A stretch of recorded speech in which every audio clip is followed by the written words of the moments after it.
هغه ته استقبالیه وکړئ. جناب سکندر حیات خان شیرپاو،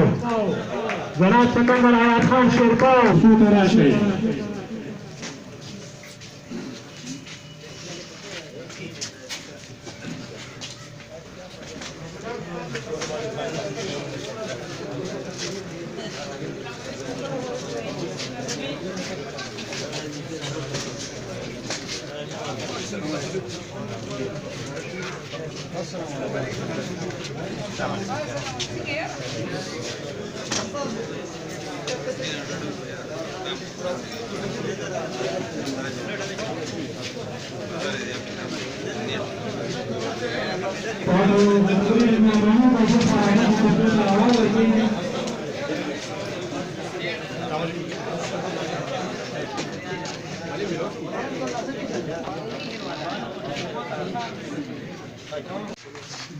Imad Khan,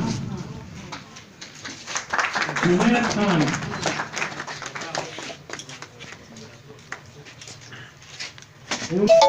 Ullah,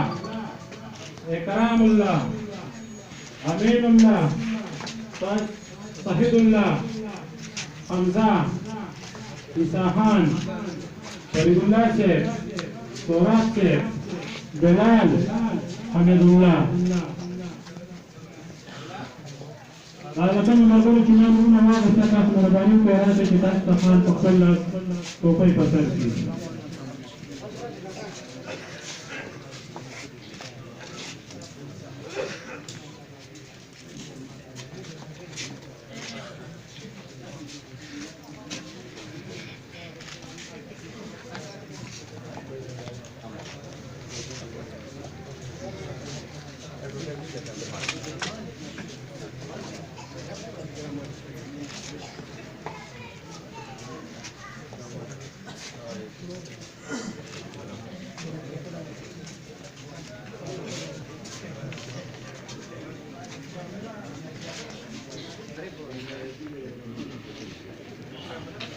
عارف او ايجاز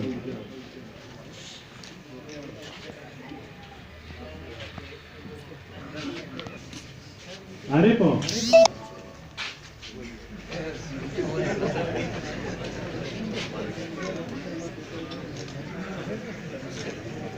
مغلا ماما امرپاسي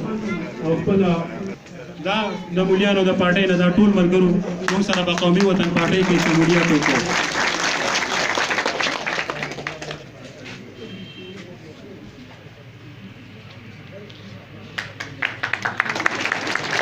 هغه 1 کروڑ نوکرۍ چته لاړې، 50 لکه کورونه چته لاړل، هغه د دې نظام بدلولو کمې خبرې چې وې هغه کم ځای ته لاړې، ځکه چې کله نه چې دا حکومت راغلی دی د ګرانیټ د اضافې نه علاوه موږ بل څه نه دي لیدلي. موږ دا نه دي لیدلي چې یاره د خلکو څه مسله حل شوي یا د خلکو په مشکلاتو کې څه کمی راغلي.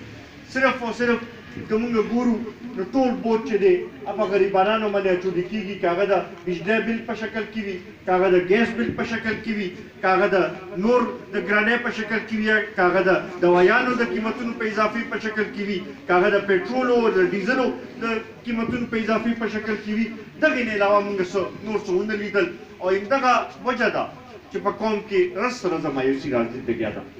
موږ دې ته دا وایو چې تاسو د دې قوم د مسلو طرف ته توجه وکړئ،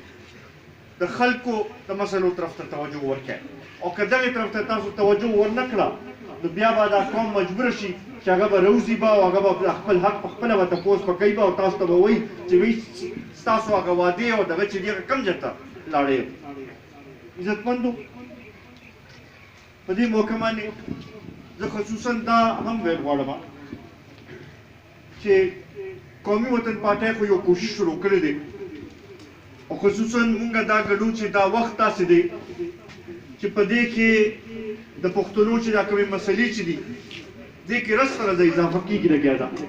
او د دې مسلو حل چې دی هغه په دې کېږي چې د پښتنو یووالی وي، د پښتنو یو اتفاق او اتحاد وي. او په هغې سلسلې کې قومي وطن پارټۍ یو سلسله شروع کړې ده، په هغې کې مونږ لګیا وو مختلف پارټیو سره خبرې کوو او صرف ورته دا وایو چې مونږ د څه چې کریډټ نه اخیستل غواړو، خو صرف دا غواړو چې یاره زمونږ د